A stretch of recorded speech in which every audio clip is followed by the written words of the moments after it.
Chapter 25.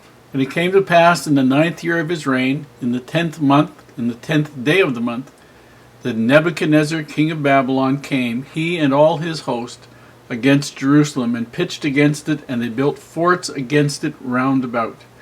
And the city was besieged until the 11th year of King Zedekiah. And on the 9th day of the 4th month the famine prevailed in the city, and there was no bread for the people of the land.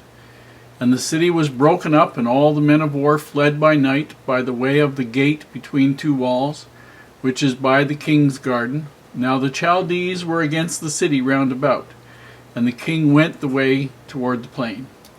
And the army of the Chaldees pursued after the king, and overtook him in the plains of Jericho, and all his army were scattered from him.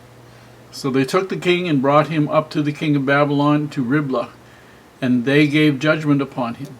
And they slew the sons of Zedekiah before his eyes, and put out the eyes of Zedekiah, and bound him with fetters of brass, and carried him to Babylon. And in the 5th month, on the 7th day of the month, which is the 19th year of King Nebuchadnezzar, king of Babylon, came Nebuzaradan, captain of the guard, a servant of the king of Babylon, unto Jerusalem.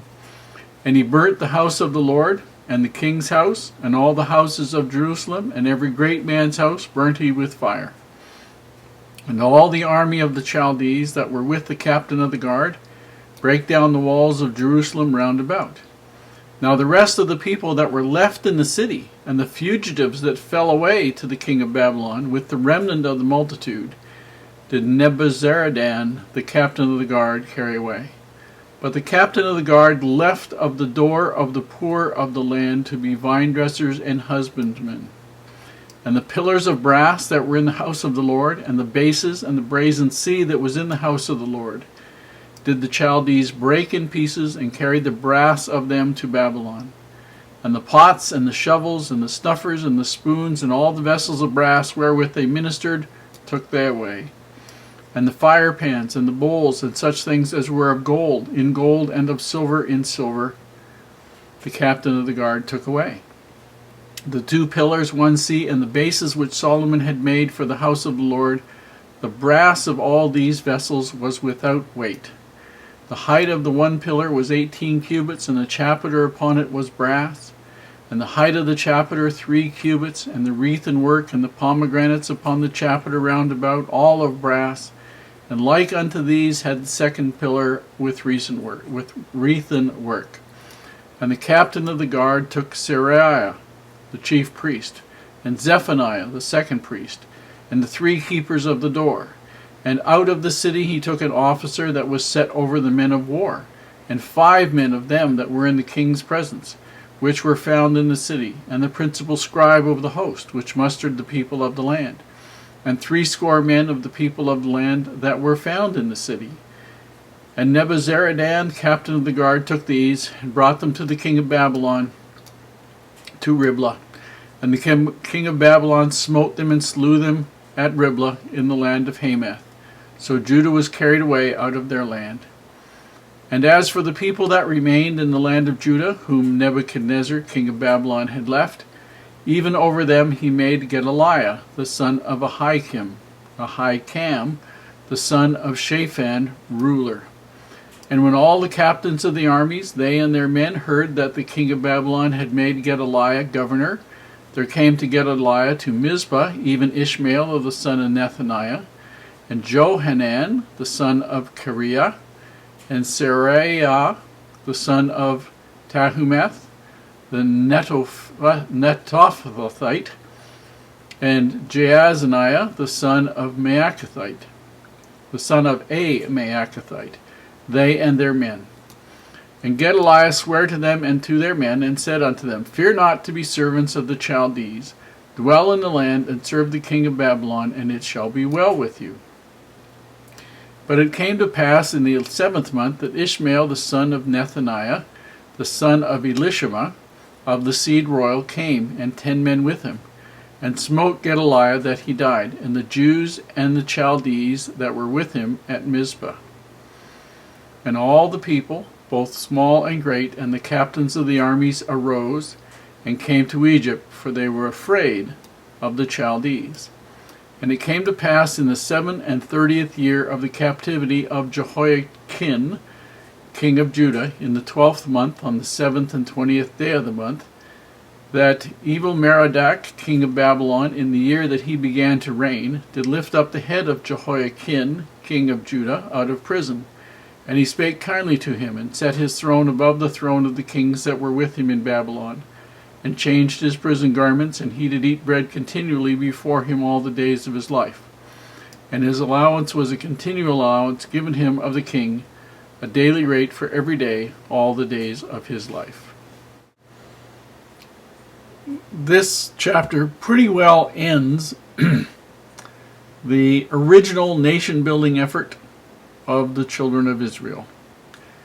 For about 500 years, they have worshipped every false idol that is possible to worship. They have angered the Lord, and they have been unrepentant. Even when they've had righteous leaders, the next leader, it seems, has been unrighteous, and the people have gone with the unrighteousness with a real joy to go at it. Now, there's a little bit of summing up here. Zedekiah is the last king. And he receives, and we get some of this from Josephus, book of Josephus, who was a Jewish historian who writes at the time of the Roman conquest. And he, I think, recalls that Jeremiah, who's the prophet in Judah, tells Zedekiah the same things that Ezekiel tells Zedekiah, and Ezekiel is in Babylon. And everything about their prophecies is perfectly the same, except they vary on just one thing. Ezekiel says that although Zedekiah will be taken captive, he will not see Babylon. Now that it isn't in Jeremiah's thing. He will be taken captive and he will go to Babylon. Because there is that little difference, Zedekiah chooses to ignore the warning and doesn't repent. Now, when the city is besieged, Zedekiah is after after the siege is, there's no more bread, nothing. The mighty men go through the gate, and Zedekiah takes off, and they find him in the fords of Jericho, bring him back to the king, and then they take him up to Riplah, which is where the king of the Babylonian Empire is staying. And there they put out his eye. There they kill his sons before his eyes, and then they blind him.